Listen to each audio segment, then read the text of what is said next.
My grasp of the Irish language does not allow me to commence my speech the same way as Her Majesty the Queen did at the State Banquet in Dublin. But I would like to begin by genuinely thanking the organisers for their invitation along to me as a committed Ulster Unionist to tonight's event. This, after all, ladies and gentlemen, is what democratic politics is about. Debate between political opponents, debate free from coercion, free from the threat of violence, and free from the spectre of terrorism. So I welcome the progress that has brought Sinn Féin to this point. The point of democratic debate, of course, is that between political opponents. I stand here as a unionist committed to maintaining and promoting the union between Great Britain and Northern Ireland. And I do take Martin's point. Think how excited you would get when you look at not just 6 million people, but 60 million people living across the Irish Sea. I stand here committed to a centre-right vision of our society and our economy. And I stand here as a Northern Irish person who is proud of his identity and allegiance as a British citizen.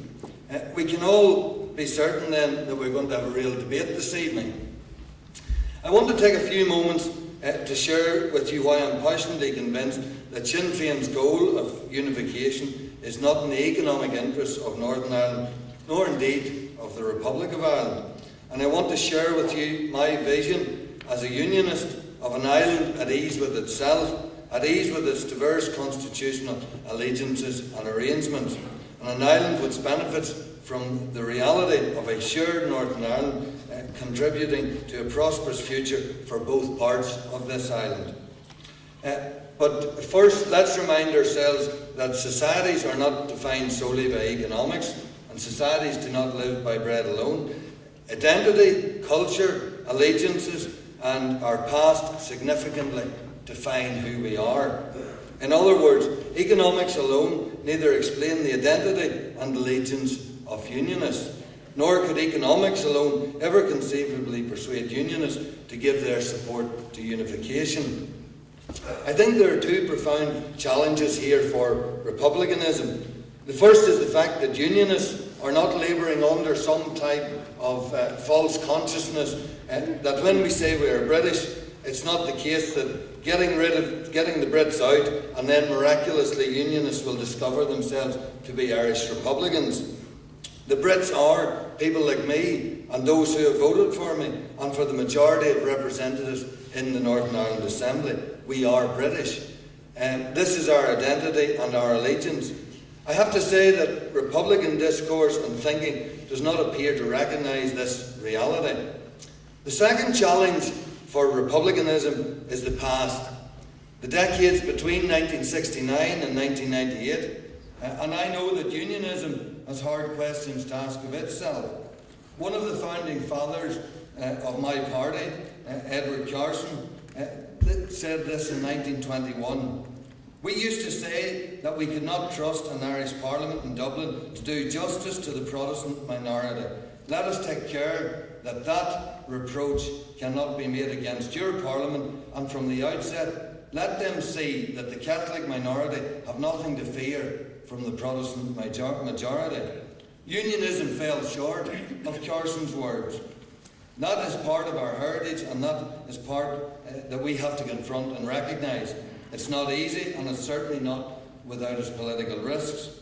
But to build reconciliation in Northern Ireland and throughout the island, it needs to be done. Republicans too have hard and painful questions to ask themselves. The 1916 Declaration talked of cherishing all the children of the nation equally. Republican actions between 1969 and 1998 told a brutally and bloodily different story. An organisation, the Provisional IRA, systematically murdered thousands of innocent men, women and children, both Protestant and Catholic.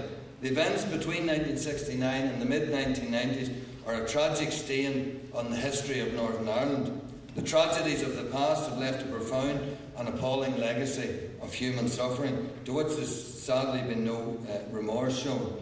But building a shared future in Northern Ireland and reconciliation across the island will require Republicans to confront and recognise this. Confront and recognise that for Unionists, the IRA campaign of violence was inherently sectarian, that it never was legitimate to murder other people on this island who disagree with Republican ideology, and that whatever the perceived injustices for Unionists and for many nationalists, the IRA's campaign of terror, like all terrorism of all paramilitary organisations, was entirely without moral justification. Yes, like the difficult questions those of us who are Unionists have to ask ourselves, I realise that this is a painful and risky road for Republicans. But reconciliation within Northern Ireland and across the island requires it. Economics alone do not define a society, but nor can a society flourish without a prospering economy. This is true for all of us in these islands, in Belfast and Dublin, Cork and London, Limerick and Edinburgh, Galway and Cardiff. The common good requires the jobs, opportunities, innovation and investment of dynamic economies. Now, the present moment, one would think, certainly presents a significant challenge to those advocating the economic benefits of Irish unity. To state the obvious, those of you advocating the economic benefits of unification will, how shall I put this charitably, have a very difficult time convincing even the most moderate, politically disengaged unionist. Nor can the present economic woes of the Republic be blamed on partition. If we are to have a serious debate on economics in this island, we simply have to move beyond such old, tired rhetoric. Amidst the most challenging global economic conditions since the 1930s, in a Europe in which fiscal policies of a range of member states have been exposed as dramatically flawed, blaming the Republic's economic woes on partition is not serious politics, and it certainly isn't serious economics. But a constructive unionism will want to do more than state the glaringly obvious. A constructive unionism will recognise that it is in all our interest to see the economies of both Northern Ireland and the Republic flourish and prosper. In the past, and sometimes the not too distant past, Belfast and Dublin, Unionists and Nationalists engaged in a form of economic warfare. We talked down each other's economies. We gloated at economic bad news in the other jurisdiction. We sometimes even used phrases like economic basket case. It was the economics of the playground. On this island, and importantly on these islands, we sink or swim together in the global economy.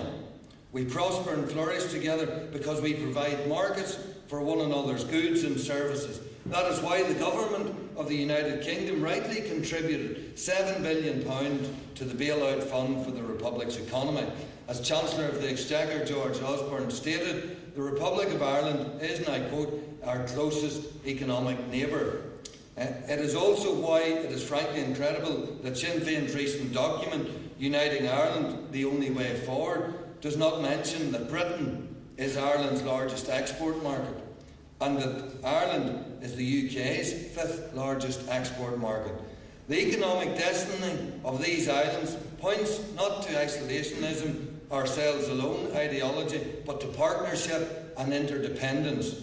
For Unionists, that partnership and interdependence is the foundation of the Union, and it is that close economic neighbours whose economic well-being is mutually dependent, that London, Belfast, Cardiff, Edinburgh and Dublin need to be cooperating.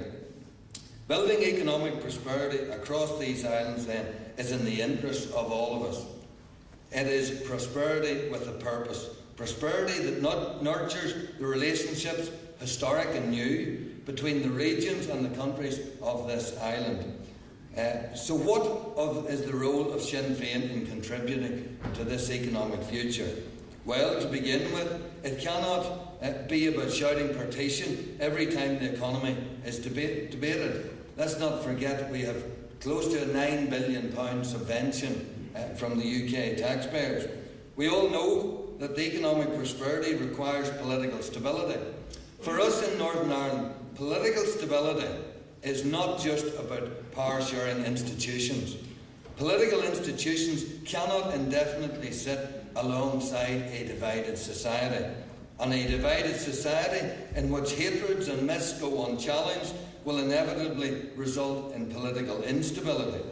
And political instability imperils economic prosperity. Political instability and economic prosperity require a shared Northern Ireland. And there is the challenge I as a unionist bring to Sinn Féin. Talking of uniting this island is, frankly, a political fiction if there is not a shared Northern Ireland. A shared Northern Ireland means welcoming Her Majesty the Queen in Dublin and in Belfast. A shared Northern Ireland means political parties confronting a divisive past, not with old rhetoric, but with a new honesty. A shared Northern Ireland means working in partnership across these islands to build economic prosperity for all of us, not using economic policy as a clumsy means to pursue a constitutional agenda. A prosperous economic future for this island, then, does not require a one-size-fits-all constitutional arrangement proposed by republicanism. It self-evidently does not require Irish unity. A constitutional pluralism of devolved institutions is storming within a United Kingdom, is which devolution is now part of the settled constitutional framework, working in partnership with a Dublin administration. This offers a more realistic and more flexible context for fostering economic prosperity across this island and these islands. It reflects the political and economic realities that we must face. It offers the best means of respecting the rich and diverse relationships this part of the island of Ireland has had with its neighbours, both to the south and to the east. And it holds out the hope of an island at peace with itself, in which our diverse traditions and our allegiances find authentic expression.